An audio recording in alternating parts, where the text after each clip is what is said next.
Boa noite a todos.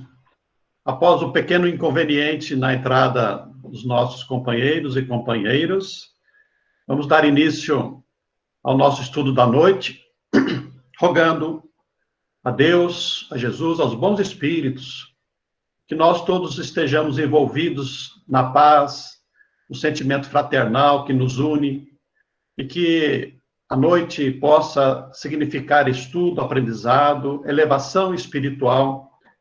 Nestes momentos que aqui nós vamos passar, nós possamos estar envolvidos com os melhores sentimentos, com o desejo de que não só nós possamos aproveitar as lições que a doutrina espírita nos oferece, mas que também os espíritos que convivem conosco, os familiares, os amigos, até mesmo os desafetos, possam aproveitar aquilo que Allan Kardec, que os bons espíritos nos oferecem a respeito da mediunidade, da espiritualidade, e hoje especificamente no campo da obsessão. Que todos nós possamos manter os nossos corações unidos em paz.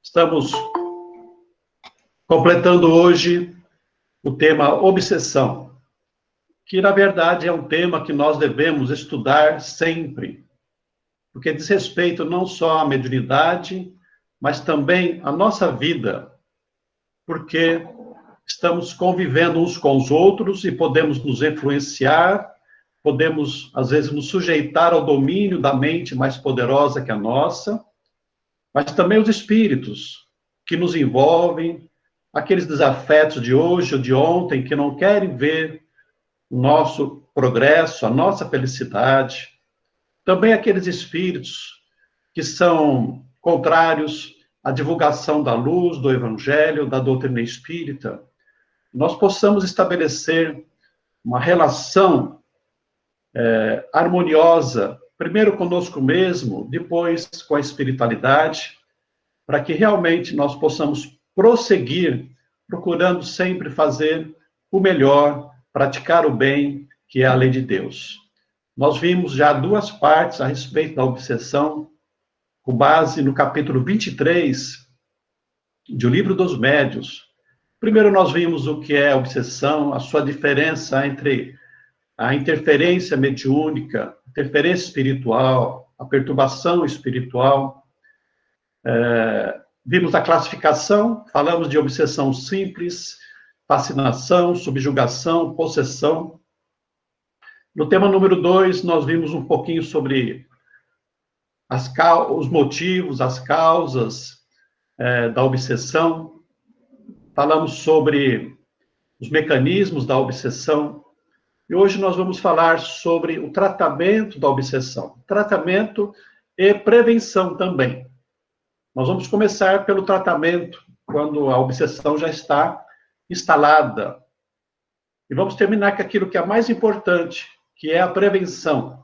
Como que nós devemos nos comportar no nosso dia a dia para evitarmos o processo obsessivo. Nós já aprendemos, já vimos que a causa da obsessão normalmente está em nós mesmos. Somos nós, com as nossas condutas, os nossos pensamentos atrapalhados, inferiores, que damos abertura para que os espíritos consigam agir sobre nós, dominar a nossa vontade, o nosso pensamento.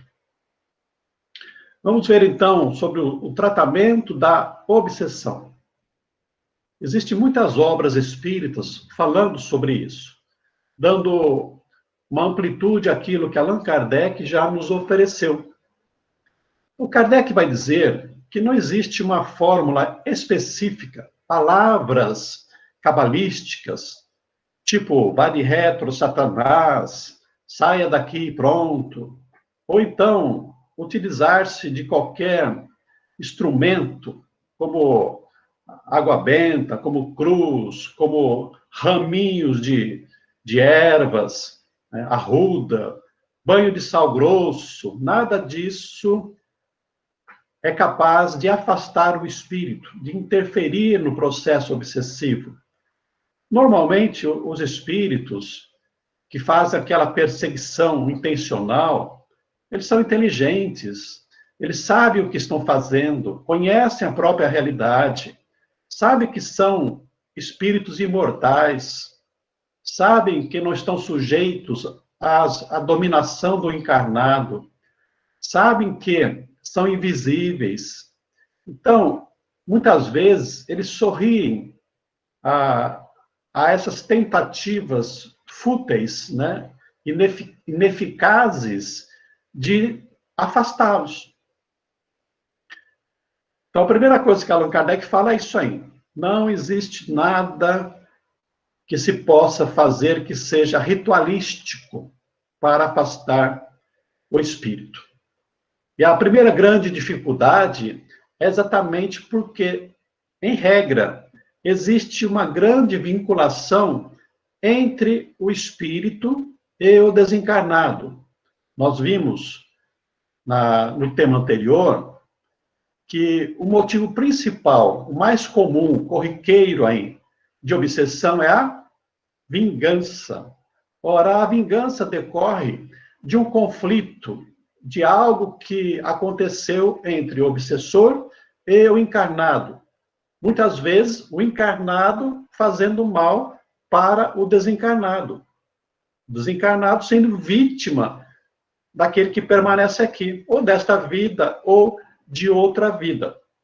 De tal maneira que, muitas vezes, essas vinculações, elas são de vidas passadas, não só da anterior, e nem só dessa, mas de muitas vidas, e que muitas vezes os papéis de perseguidor e de perseguido se alternam.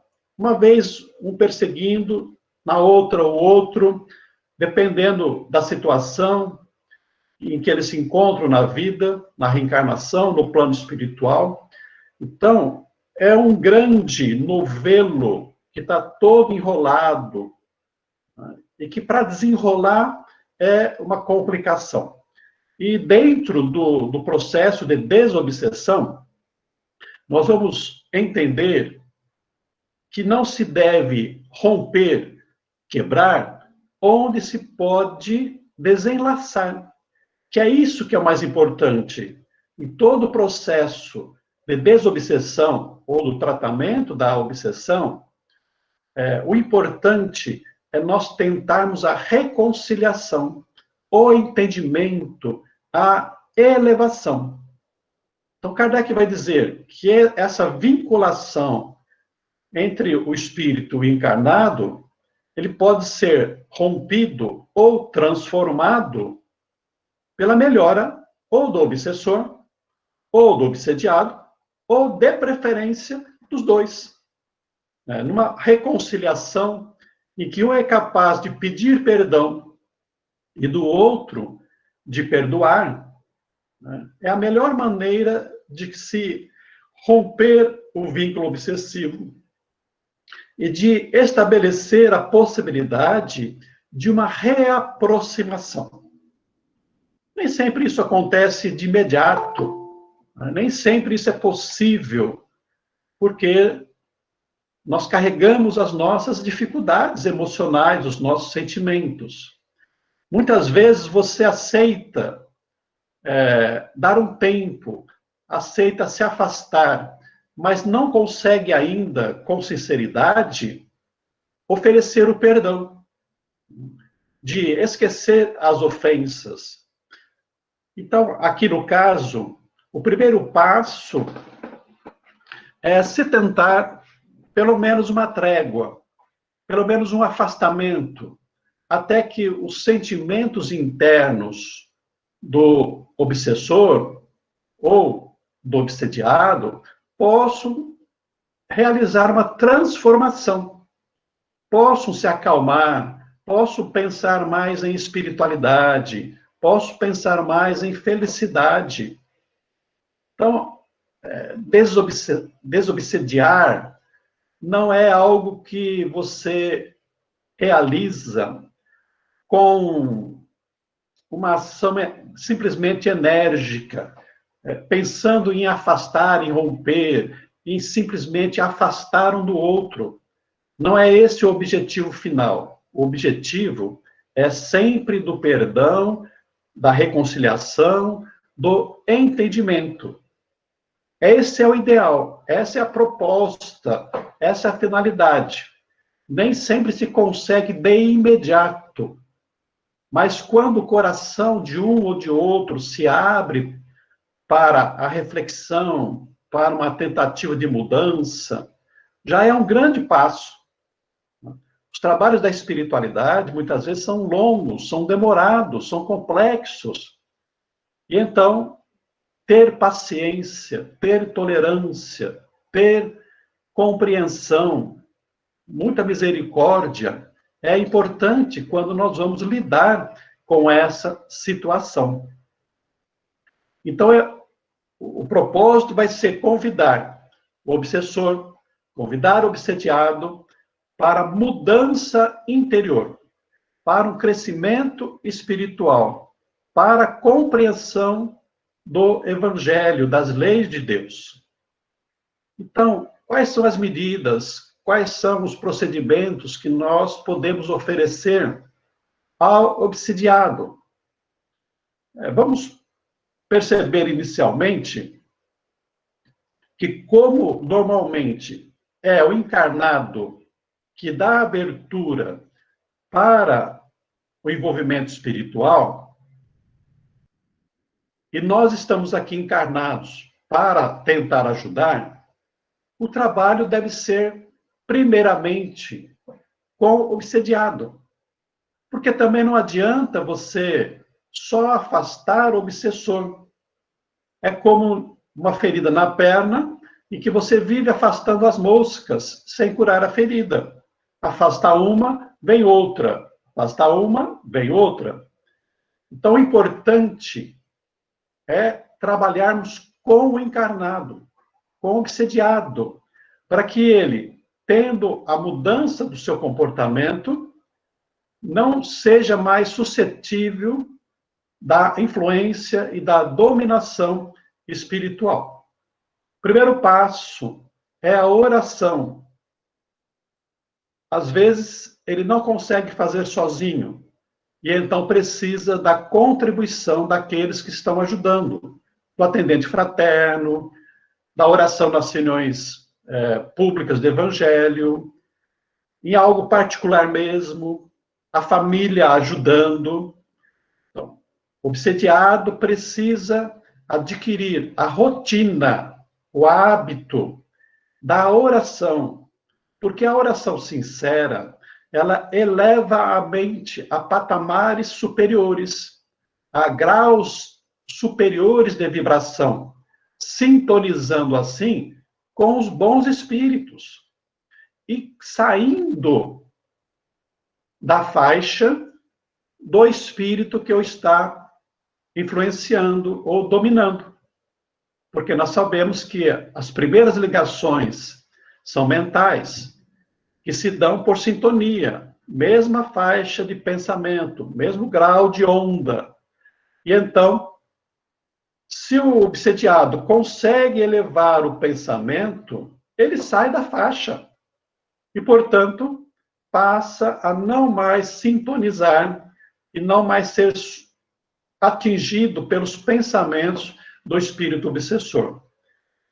É difícil no começo, mas se ele insistir, se ele perseverar, ele vai adquirir esse hábito de orar, de meditar, de refletir e estar assim numa sintonia mais elevada.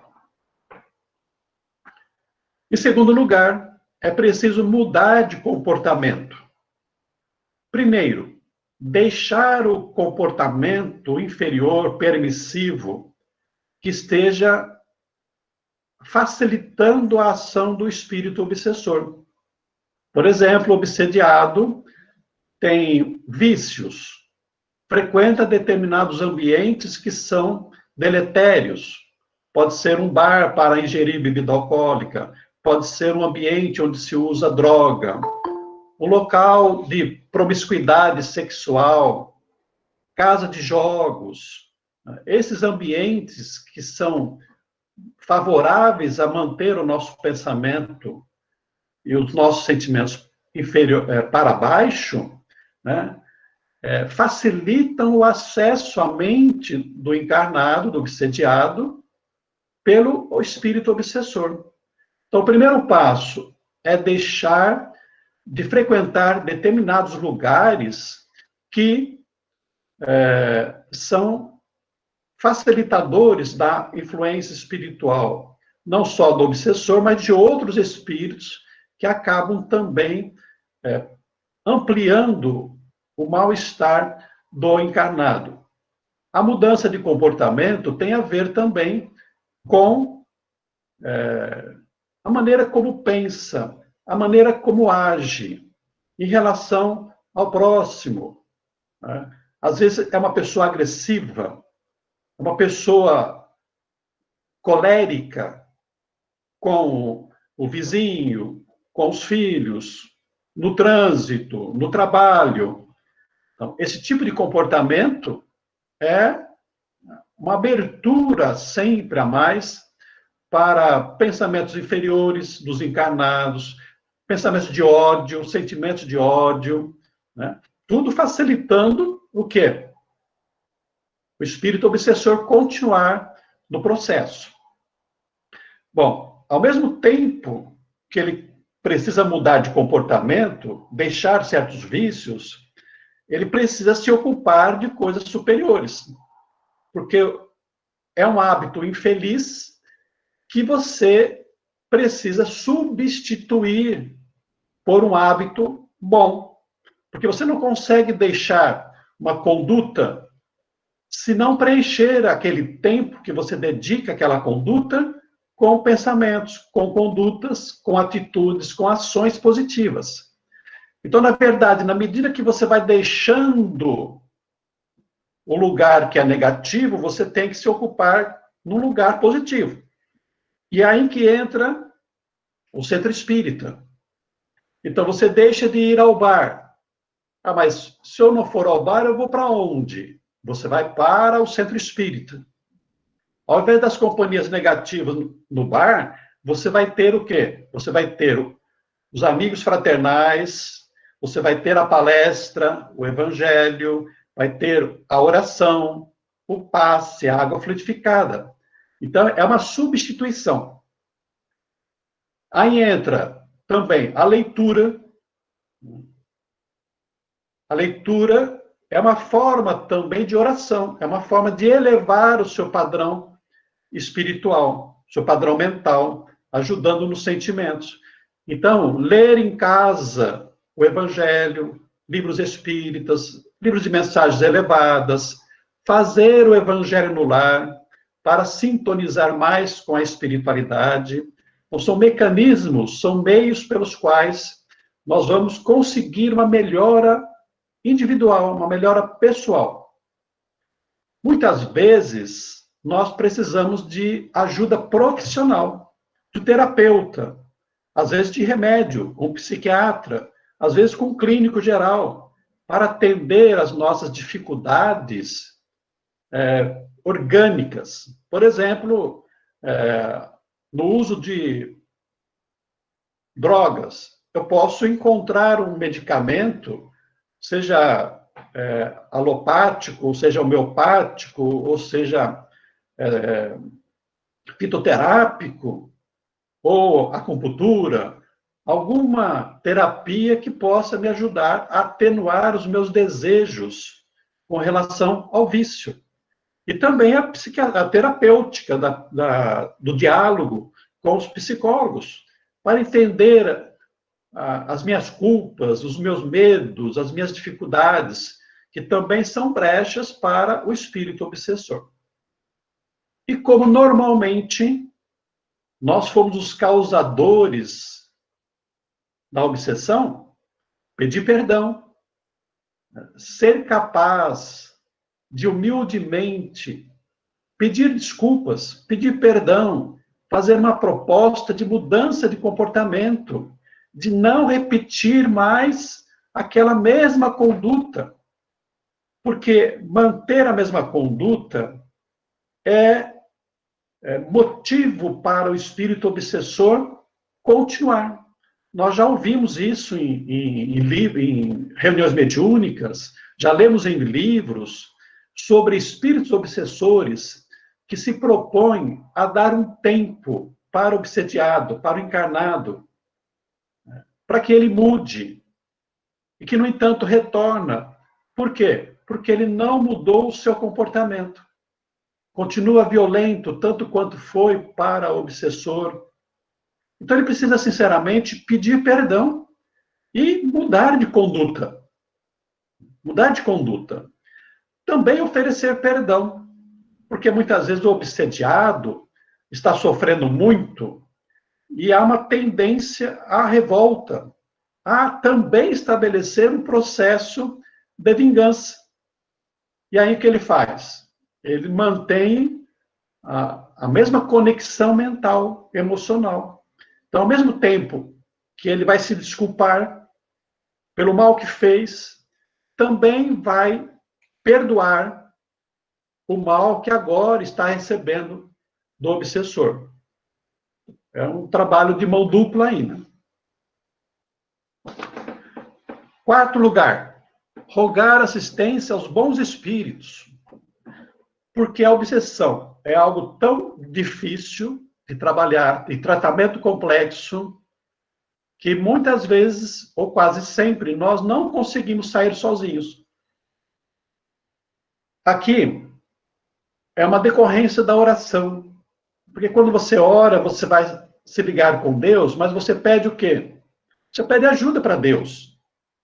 E aí, nessa petição de ajuda para Deus, entra também você se ligar com o seu protetor espiritual, com o seu mentor, com os bons espíritos que podem nos ajudar, com o próprio mentor do espírito obsessor, porque o obsessor também tem o seu mentor.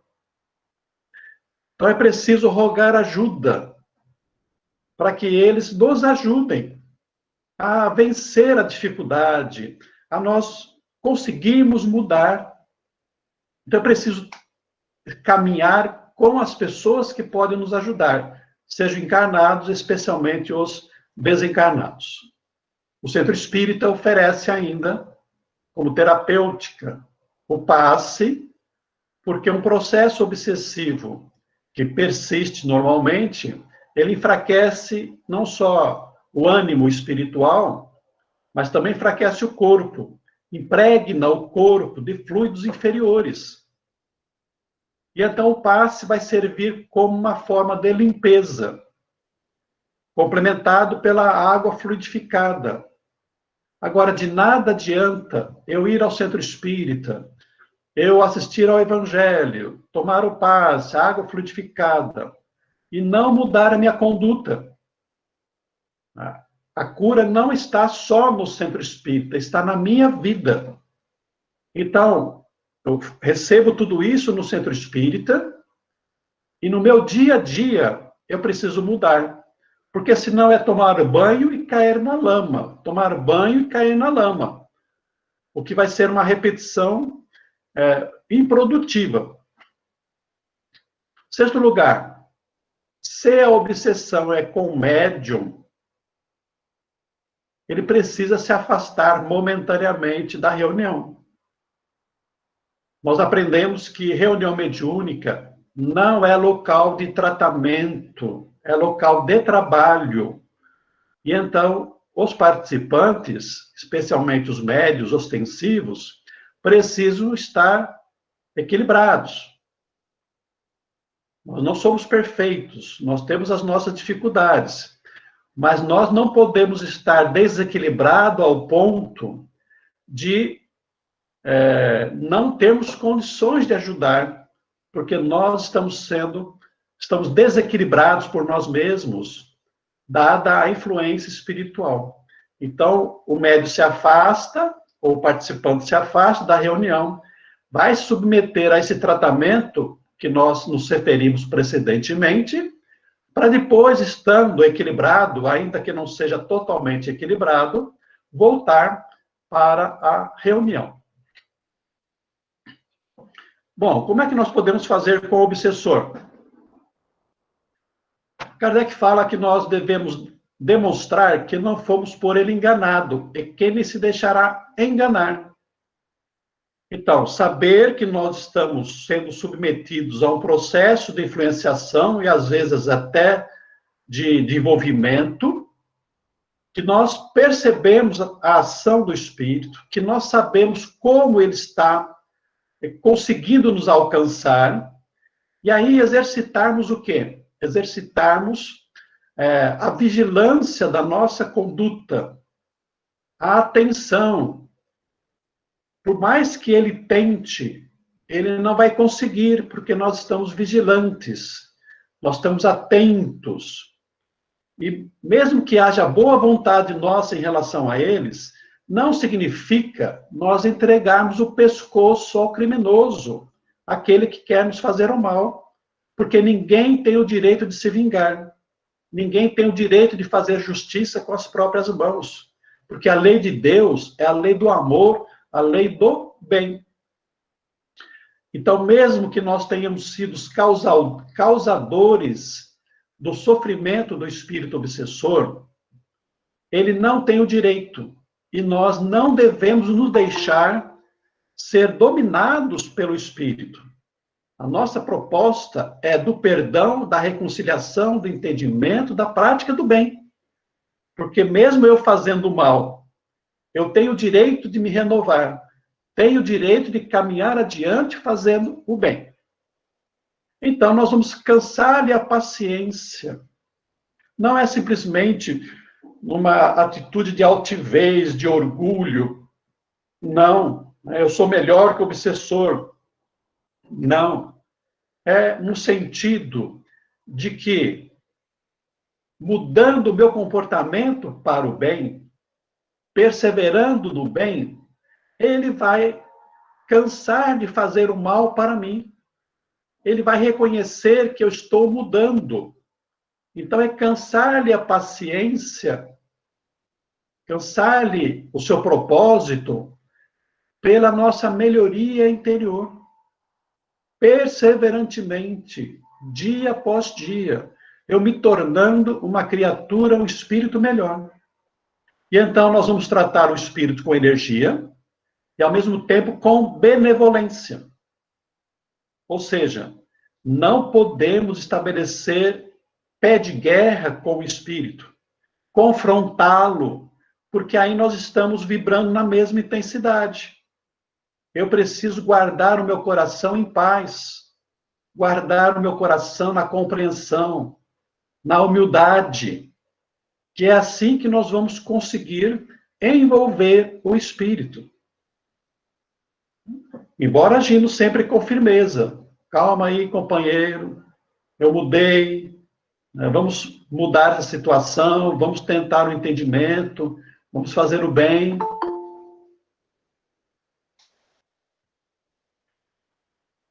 Então, devemos orar por ele, vencendo pelo nosso procedimento. Como eu disse, pela mudança persistente da nossa conduta. Se possível, estabelecer com ele laços de simpatia. Muitos de nós conhecem a história contada pelo Divaldo Franco sobre o Máscara de Ferro, em que ele conseguiu, por um ato de caridade, a mãe do Máscara de Ferro, que era um espírito que lhe perturbava, transformar o sentimento, estabelecer com ele laços de simpatia. E é isso que nós estamos querendo, porque a lei do amor é para nós nos tornarmos fraternais uns com os outros. As reuniões de desobsessão são também um meio, um instrumento, porque é possível por ele, ou pela reunião mediúnica, estabelecer um diálogo, um contato com o espírito. Embora a espiritualidade continue atuando, mas quando nós estamos aí fazendo o trabalho de socorro, as informações que o espírito obsessor pode nos passar, vai fazer com que a gente entenda melhor o problema que envolve o obsediado, e dessa maneira nós vamos tentar ajudar mais o obsediado do que propriamente o obsessor. Porque o diálogo que o terapeuta encarnado estabelece com o obsessor, quase sempre é intuído pelo mentor. que já sabe das questões que envolvem o problema. Então, quem realiza a maior parte do trabalho de desobsessão com o obsessor é a equipe espiritual. Nós damos um complemento aí, uma ajuda em alguns pontos que são necessários. Às vezes até por aquilo que chama de choque anímico, né? O retorno à matéria, às energias humanas. Mas o diálogo na desobsessão serve muito mais para que a gente possa entender a questão, o problema e atuar com o obsediado. Na fascinação, a questão é um pouco mais complicada, mais difícil, porque aqui, ao contrário das outras situações da obsessão, o fascinado, ele acha que está certo. Então é difícil você trabalhar com o obsediado quando ele acha que está certo, que ele acha que não precisa de ajuda, que todo mundo está criticando e que está criticando está errado. Então, nesse caso, se nós não conseguirmos reverter a fascinação para um grau mais leve, infelizmente, é preciso deixar que o fascinado siga o seu caminho, com as suas ilusões, até que a vida, ou até que a espiritualidade, de alguma maneira, consiga interferir para ajudar. Normalmente, isso começa a acontecer com graves prejuízos, com queda, com falência, com decepções. Na subjugação, é um caso mais difícil também, que precisa de pessoas com autoridade moral para ajudar. É aquela passagem do Evangelho que os discípulos não conseguiram ajudar o filho lunático, que caía no fogo, caía na água. Quando Jesus fala que era preciso que tivesse mais jejum e oração, jejum dos sentimentos, das emoções equilibradas. Então, Kardec fala que há mais necessidade da ajuda de pessoa com melhor padrão moral, agindo por meio do magnetismo ou pelo império da sua vontade.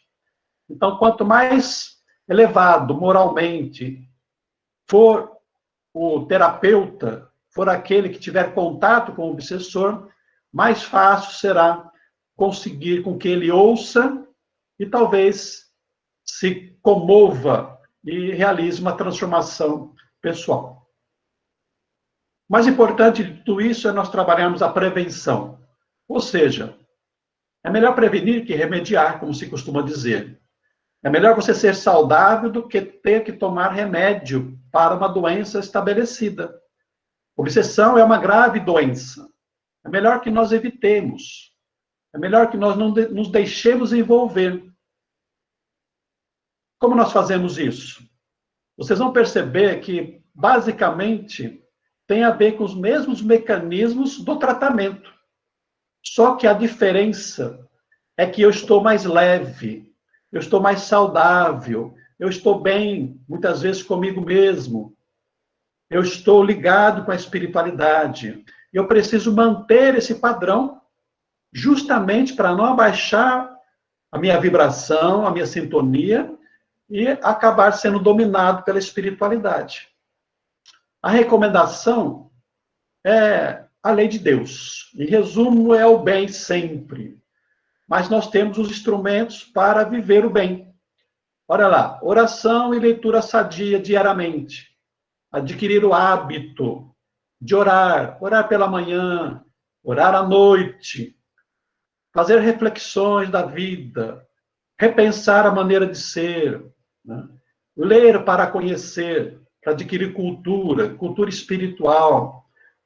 É alimento da alma, nos enriquecermos de conhecimentos, aquilo que transforma o nosso sentimento, transforma a nossa conduta, né? Muda o nosso pensamento. Mudando os nossos pensamentos, os nossos diálogos também vão ser mais nobres, vão ser mais elevados.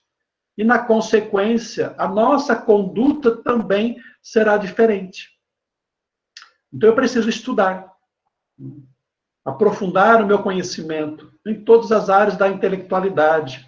E aqui nós estamos falando de evangelho, estamos falando de ensinamentos morais, de conhecimento da espiritualidade, da psicologia humana, das emoções, tudo isso é importante. Mas o mais importante mesmo é a prática da caridade, que é a prática do bem. Quer dizer, se eu perseverar diariamente, a todo instante, cumprindo a lei de Deus, eu estarei garantido de qualquer influência, qualquer perturbação malévola. Porque influência todos nós sentimos. Falamos lá na primeira parte do estudo, né? A luz está sujeita à sombra. Mas quanto mais luz eu faço, menor é a sombra perto de mim. Mais eu envolvo a sombra. Então é importante praticar o bem, servir sempre, ajudar o próximo, porque aí eu estarei sempre mantendo-me elevado, sintonizados com os bons espíritos, com Jesus, dentro da lei. Estarei me garantindo, porque estou vibrando numa faixa superior, mas também estarei atraindo proteção.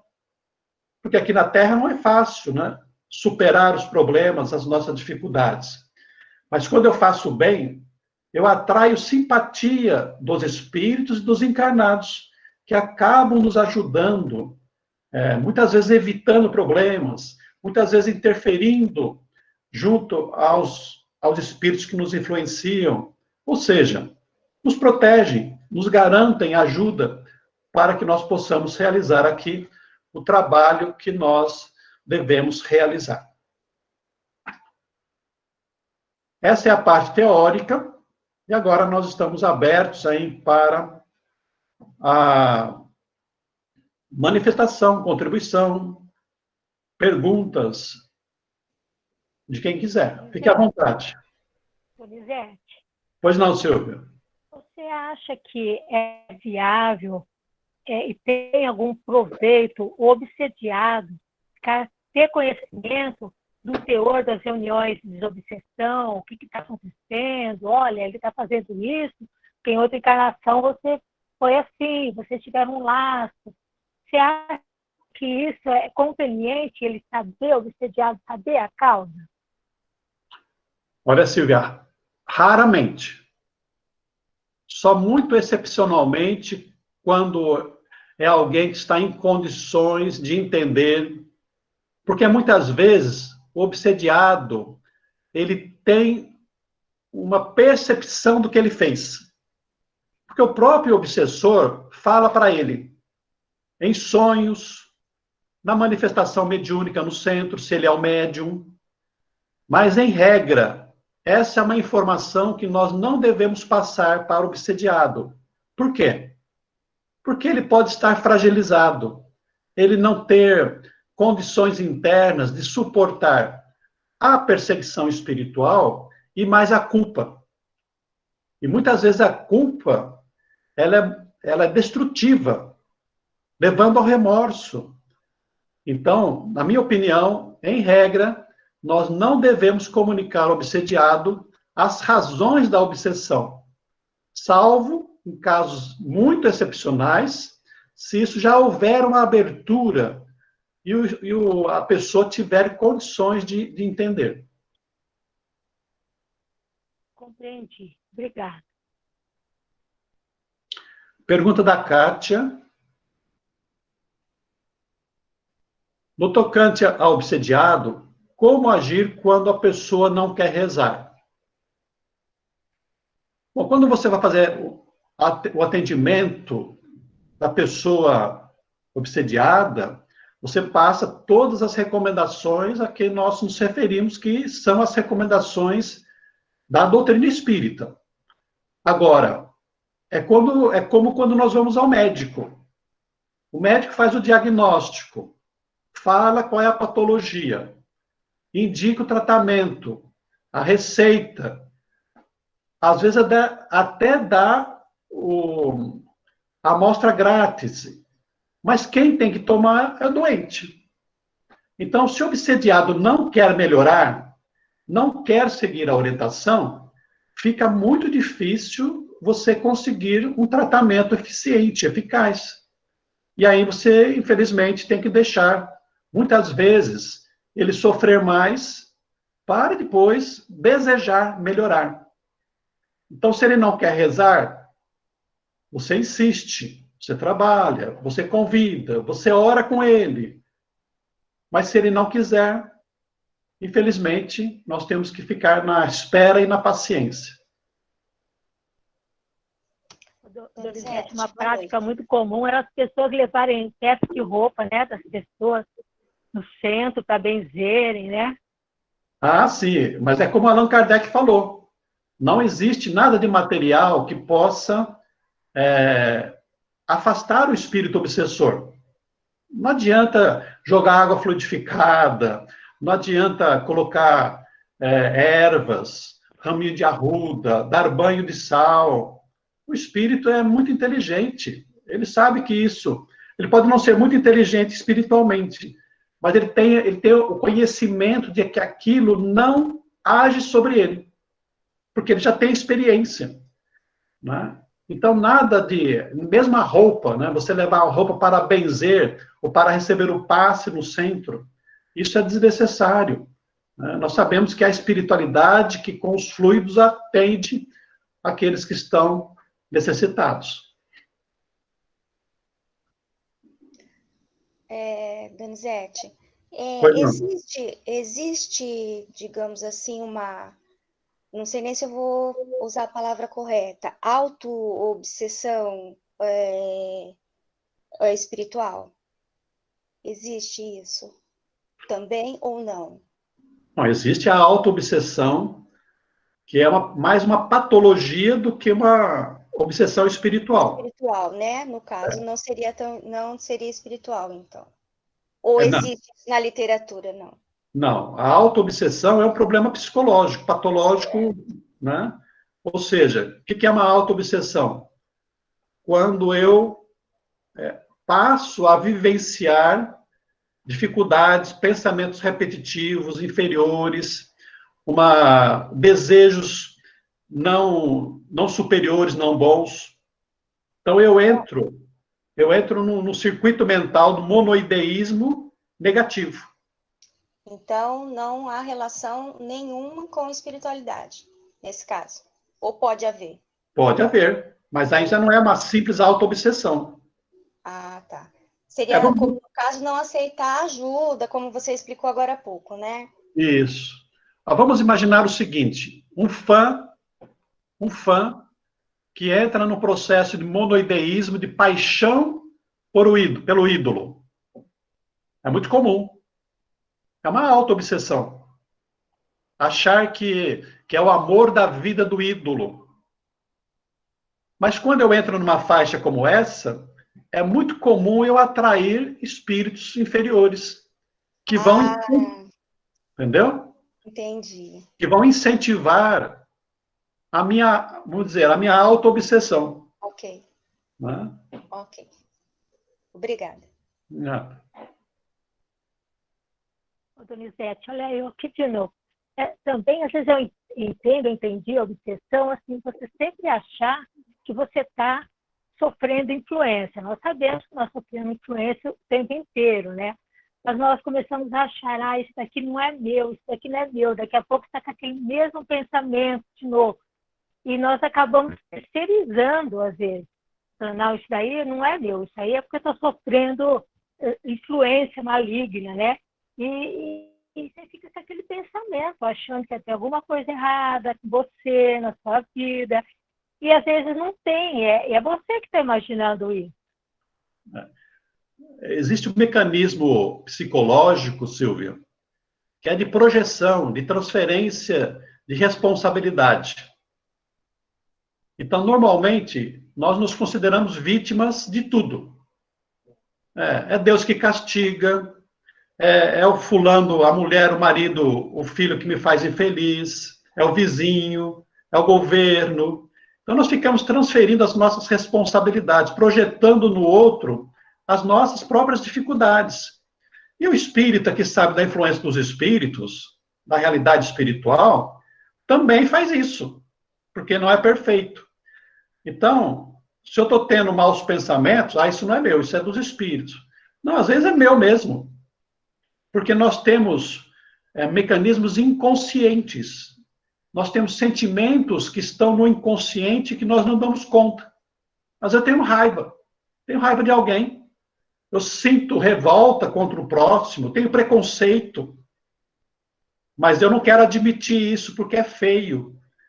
O Evangelho não recomenda isso. Então eu mascaro.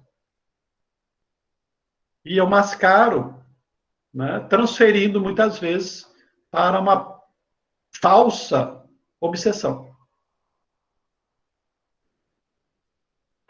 Esse tema é muito importante porque pode acontecer conosco. A gente pensa muito, o centro espírita trata das pessoas que chegam lá obsediadas, perturbadas. A gente ouve muito, fulano, cicrano, está perturbado. Mas às vezes pode acontecer com a gente. É igual doença. Nós ouvimos muita gente dizendo aí na pandemia, puxa, a gente nunca acha que vai pegar na gente. Que o vírus não vai me atingir. Mas atingiu. Me atingiu minha mulher, meu filho, morreu meu pai, morreu minha mãe. Com a obsessão também é a mesma coisa. A gente nunca acha que vai acontecer com a gente. Eu estou no centro espírita. Eu dou palestra. Eu faço evangelho em casa. Mas o fato de você estar vivendo no espiritismo não significa que você já cuidou do seu coração, nosso coração, que você já trabalhou os seus sentimentos, que você já perdoou todo mundo, que você é bonzinho, faz caridade. Não significa isso. Daí que é importante nós estarmos vigilantes, né?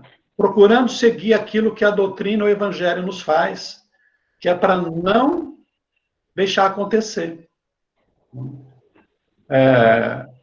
Às vezes é preciso terapia, procurar médico. Aí eu vou tomar passe que vou ficar bom. Passe não muda sentimento de ninguém. Água fluidificada não cura ciúme, não cura preconceito, não cura inveja, não cura vaidade. Eu preciso trabalhar isso. Não dá para você fazer terapia no atendimento fraterno. Só assistir o Evangelho, muitas vezes você fala assim, que bom que seria se o meu marido tivesse aqui para ouvir isso, ou a minha mulher, ou meu filho. Mas, normalmente, aquilo que está sendo falado é para quem está presente, é para quem deve ouvir. Se está ali, está falando aos meus ouvidos, sou eu que preciso ouvir. Então, ninguém deve ficar desatento.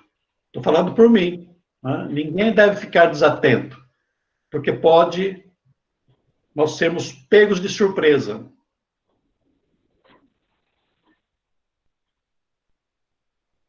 Então, qualquer modificação de conduta assim, a pessoa tem que começar a ficar já meio alerta, então. Exatamente. Imaginemos aí um exército em guerra.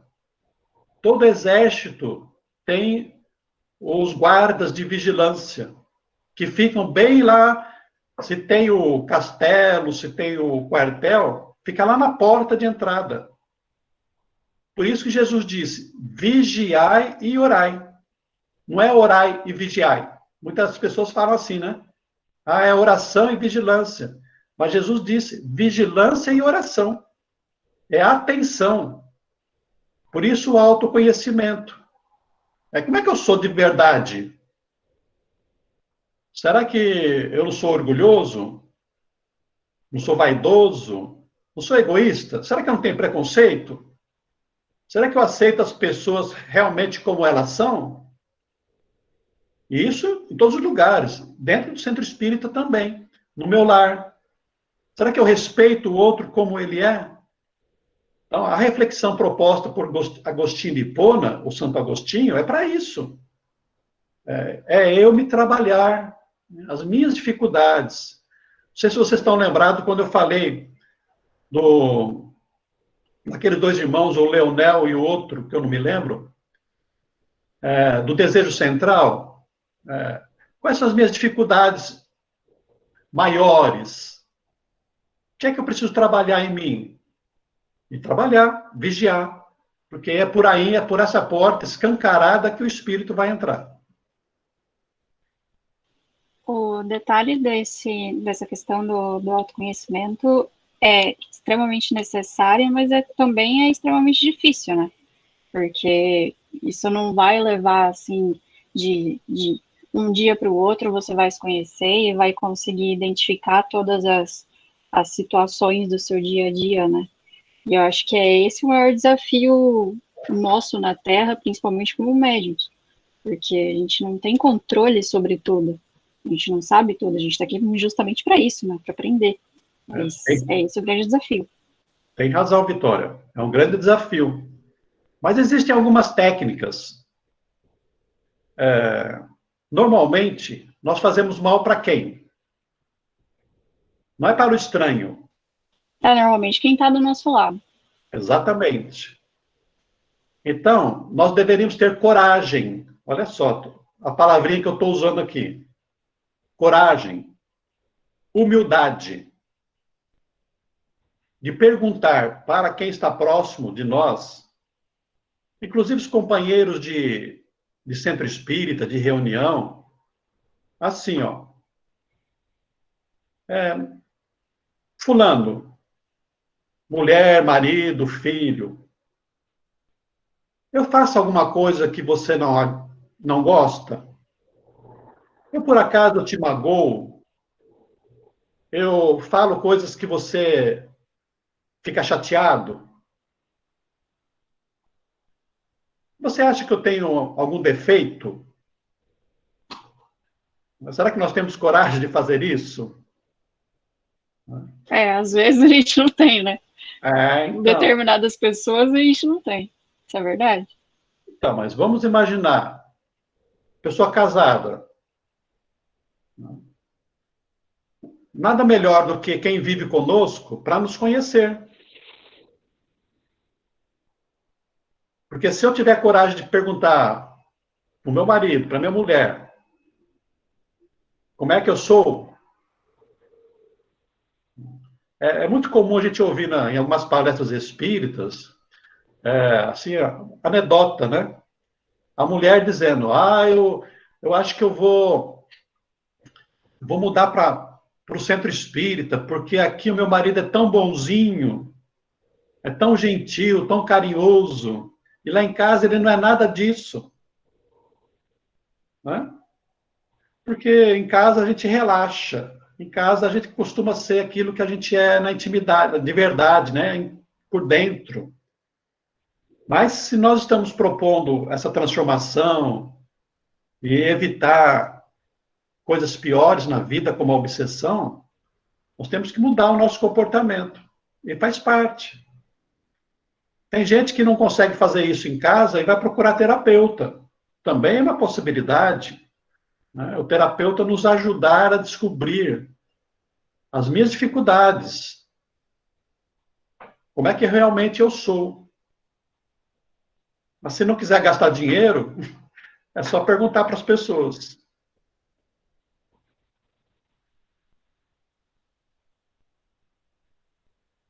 Pessoal, chega de obsessão? 3 dias, 3 semanas falando sobre obsessão. O Sérgio aqui está falando uma coisa interessante. O problema não é perguntar, o problema é o que a gente vai ouvir. Exatamente. Mas se eu tiver coragem de perguntar, é porque eu já estou mais ou menos aberto para ouvir. Posso não gostar. Pode me magoar. Mas quem está na proposta de renovação interior já está com o coração aberto para ouvir. Magoou um pouquinho, mas depois você vai perceber, você vai analisar se isso é verdade ou não é. E se você pode mudar ou não e se tornar uma pessoa melhor. saber que isso é bom, né? Toda mudança promove sofrimento, promove dor. Experimenta fazer um regime para você ver. Vá para a academia, tudo dói. Por isso que o Evangelho fala que a dor é a bênção que Deus envia aos seus eleitos. Porque o esforço de melhorar dói. Dói corpo, dói mente, dói coração, dói a alma. Mas depois a alma fica iluminada. E a gente vai progredindo.